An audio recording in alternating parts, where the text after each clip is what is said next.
Hello friends, வணக்கம். Welcome back to happy home makers kitchen. எல்லோரும் நல்லா இருக்கீங்களா? ஒரே ஒரு வேளை காலையில் கொஞ்ச நேரம் நின்று சமைச்சு அதை வச்சே 3 வேளையும் சாப்பிட்றதுனா எவ்வளோ நல்லாயிருக்கும். அந்த மாதிரி ஒரு டிஷ் தான் இன்றைக்கி பார்க்க போகிறோம். ஒரே ஒரு கலவை செஞ்சால் போகிறோம். அதை வச்சு 3 வேளையும் எப்படி சமைக்கிறது அப்படிங்கிறத இன்றைக்கி பார்க்கலாம் வாங்க. இதுக்கு தேவையான பொருட்கள்லாம் என்னென்னு பார்ப்போமா. 4 தக்காளி கொஞ்சம் பொடியாக கட் பண்ணி வச்சுருக்கேன். 2 பெரிய வெங்காயம் சின்ன சின்னதாக கட் பண்ணி வச்சுருக்கேன். ஒரு 10 மிளகாய் கிட்ட எடுத்திருக்கேன். இந்த மிளகாயில் காரம் இல்லாதனால நான் கொஞ்சம் கூட எடுத்திருக்கேன். ஸோ இது வந்து கார அளவுக்கு ஏற்றபடி அட்ஜஸ்ட் பண்ணிக்கலாம். 1 டேபிள் ஸ்பூன் அளவுக்கு கடலை பருப்பு எடுத்திருக்கேன். ஒரு சிட்டிகை பெருங்காயத்தூள், ஒரு அரை டீஸ்பூன் அளவுக்கு சாம்பார் மிளகாய்த்தூள், ஒரு 1/4 டீஸ்பூன் அளவுக்கு தனி மிளகாய்த்தூள், 1/4 டீஸ்பூன் அளவுக்கு மஞ்சள் தூள் எடுத்திருக்கேன். கருவேப்பிலை, பொடியாக நறுக்கின கொத்தமல்லி, ஒரே ஒரு பச்சை மிளகாய் கீறி வச்சுருக்கேன். 1 டேபிள் ஸ்பூன் அளவுக்கு பொடியாக நறுக்கின பூண்டு, ஒரு 1/4 டீஸ்பூன் அளவுக்கு பொடியாக நறுக்கின இஞ்சி, 1/4 டீஸ்பூன் கடுகு, 1/4 டீஸ்பூன் சீரகம், 1/4 டீஸ்பூன் உளுத்தம் பருப்பு, தேவையான அளவு உப்பு, அப்புறமா வேக வச்சு வச்சுருக்கிற பட்டாணி. இது ஆல்ரெடி நான் வேக வச்சு வச்சுருக்கேன். இப்போ நான் அந்த பாத்திரத்தை நல்லா சூடு பண்ணியிருக்கேன். இதில் 1 டீஸ்பூன் அளவுக்கு எண்ணெய் எடுத்துக்கலாம். எடுத்துக்கிட்டு நம்ம முதல்ல சிகப்பு மிளகாய்களை நல்லா வதக்கி எடுத்து தனியாக வச்சுக்கலாம். இது வந்து நம்ம காரத்துக்கு ஏற்றபடி அப்புறமா தனியாக ஆட் பண்ணிக்கலாம். ஸோ இதை மட்டும் ஃபஸ்ட்டு சும்மா ஒரு தடவை வதக்கி எடுத்துக்கலாம். இப்போ மிளகாய் வறுப்பட்டு ரெடியாக இருக்கு. இதை எடுத்து தனியாக வச்சுக்கிறேன். இப்போ இதே எண்ணெயிலே நம்ம இந்த தாளிப்பு சாமான்களை சேர்த்துக்கலாம். இப்போது கடுகு, சீரகம், உளுத்தம் பருப்பு, கடுகு பொரிய ஆரம்பித்தோடனே பொடியாக நறுக்கி வச்சுருக்கிற இஞ்சி, பூண்டு இதையும் சேர்த்து நல்லா வதக்கிக்கலாம். இஞ்சியும் பூண்டும் வதங்கின உடனே இந்த வெங்காயத்தை சேர்த்துடலாம். இதோட இதுக்கு தேவையான அளவு உப்பும் சேர்த்துடலாம். வெங்காயத்தோட உப்பு சேர்த்தோம்னா ஈஸியாக வதங்கி கிடைக்கும் நமக்கு. கடலைப்பருப்பு போட மறந்துட்டேன்னா இது அந்த உளுத்தம் பருப்புக்கு அடுத்தது கடலைப்பருப்பும் சேர்த்து போட்டுக்கோங்க. இப்போ வெங்காயம் நல்லா வதங்கியிருக்கு. இதோட இந்த கருவேப்பிலை, மிளகாய் கீறி வச்சுருக்கோம்ல இது கூட கார அளவுக்கு ஏற்றபடி சேர்த்துக்கலாம். மிளகாயோட வாசனை மட்டும் வேணும்னா அந்த விதைகளை மட்டும் நீக்கி நம்ம சேர்த்துக்கலாம்.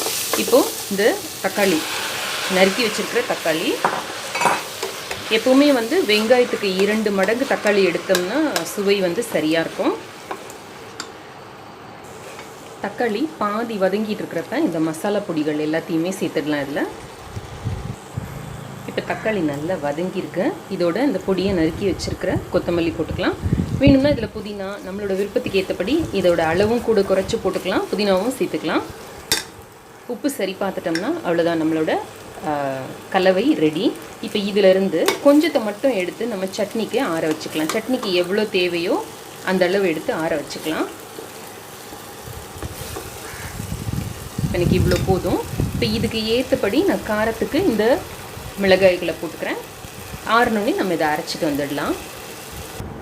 இப்போ இதில் கொஞ்சத்தை நான் வந்து மத்தியானம் சாதம் கலக்கிறதுக்காக எடுத்து வச்சுக்க போகிறேன். இந்த கலவையில்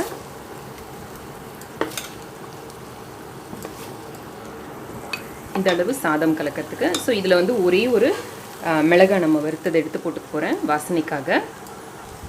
இப்போ இந்த பாக்கி இருக்கிற கலவையில் நான் வேக வச்சு வச்சுருக்கிற பட்டாணி, இப்போ இந்த வேக வச்சு வச்சுருக்கிற பட்டாணியை நம்ம வந்து இந்த சாதத்துக்காக எடுத்து வச்சுருக்கோம் பார்த்தீங்களா, இதில் கூட நம்ம கொஞ்சம் ஆட் பண்ணிக்கலாம். நம்ம சாதத்தில் அங்கங்கே பட்டாணி தெரிஞ்சதுன்னா பார்க்கவும் அழகாக இருக்கும். நம்மளோட சாதத்தோட ப்ரோட்டீன் கண்டென்ட்டும் இன்க்ரீஸ் ஆகும்.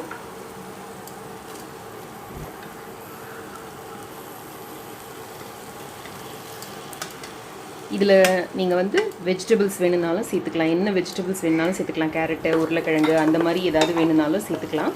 நான் வந்து இன்றைக்கி இதை ஒரு தால் மாதிரி பண்ண போகிறேன் நைட்டு சப்பாத்திக்கு. ஸோ இதில் வந்து ஊற வச்ச பாசிப்பருப்பு ஆட் பண்ண போகிறேன். நான் ஒரு 1/2 கப் அளவுக்கு பாசிப்பருப்பு ஊற வச்சு ரெடியாக எடுத்து வச்சுருக்கேன் களைஞ்சு. ஸோ அதை ஆட் பண்ணிக்கிறேன்.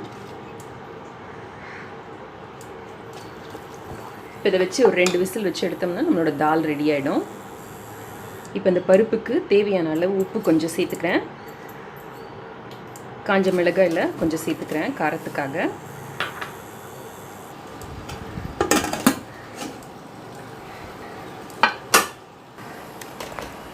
பக்கத்துலேயே நான் வந்து எலக்ட்ரிக் குக்கரில் ரைஸும் ரெடியாக எடுத்து வச்சுருக்கேன். ரைஸ் ரெடியானோடனே நம்ம இந்த கலவையை போட்டு கலந்துடலாம். இது இப்போ நல்லா ஆறி இருக்கு. இதை இப்போ சட்னியாக அரைச்சிட்டு வந்துடலாம். இதோட நம்ம வந்து தேங்காய் ஆட் பண்ணிக்கலாம், புதினா ஆட் பண்ணிக்கலாம், இல்லை கொஞ்சோண்டு நிலக்கடலை, வறுத்த நிலக்கடலை ஆட் பண்ணிக்கலாம். நம்மளோட விருப்பம் எது வேணால் ஆட் பண்ணி நம்ம இதை ஒரு சட்னியை அரைச்சிட்டு வந்துடலாம். தக்காளி சட்னி ரெடி. இன்றைக்கி காலையில் இடியாப்பம் செஞ்சேன்னா ஸோ அதோட தக்காளி சட்னி காலையில் பேக் பண்ணிட்டேன். இப்போ நம்மளோட தால் ரெடி.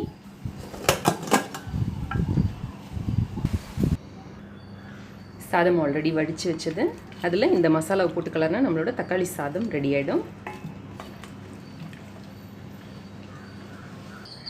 இப்போ நம்மளோட சாதம் மத்தியானத்துக்கான லஞ்சு ரெடி. காலையிலேக்கான சட்னி, நைட்டுக்கான தால். இப்போ இதில் நம்ம பாசி பருப்பு போட்டு வேக வச்சோம் இல்லையா, அதுக்கு பதில் ஊற வச்ச கொண்டக்கடலை, முழு பாசி பருப்பு, காராமணி அதெல்லாம் கூட ஊற வச்சு நம்ம இந்த இதுக்கு பதில் ஆட் பண்ணலாம். சன்னா ஆட் பண்ணலாம், ரொம்ப நல்லாயிருக்கும்.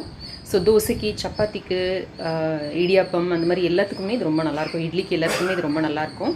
இடியாப்பம், இட்லி, தோசைக்கு, காலையில் டிஃபனுக்கு இது ரொம்ப நல்லாயிருக்கும். மத்தியானம் லஞ்ச் பேக் பண்ணுறதுக்கு இது கூட ஒரு தயிர் ரைத்தா இல்லை சிப்ஸ் வச்சோம்னா நம்மளோட சமையல் முடிஞ்சிடும்.